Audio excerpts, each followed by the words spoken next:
Usai jadi bahan gunjingan dan dihujat sana-sini, istri Indra Bekti Aldila Jelita akhirnya jual perhiasan untuk biaya pengobatan suami.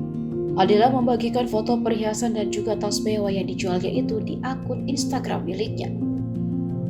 Sebelumnya Aldila jadi bulan-bulanan netizen karena membuka penggalangan dana untuk biaya pengobatan sang suami. Banyak yang menghujat Aldila karena tidak menjual aset-aset miliknya dan malah menggalang donasi.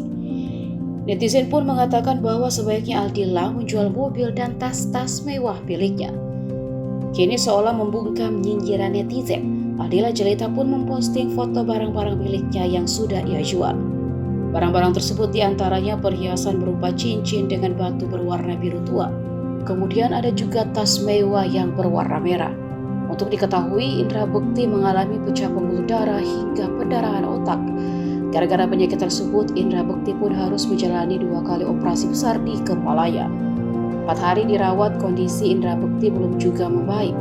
Presenter kenamaan itu masih dirawat di ICU dengan pengawasan ketat dokter. Ditempatkan di ruangan khusus, Indra Bekti membutuhkan biaya besar guna pengobatan. Lantaran hal tersebut, Aldila Jelita merasa berat. Melalui konferensi pers pada Jumat 30 Desember lalu, Aldila Jelita membuat penggalangan dana.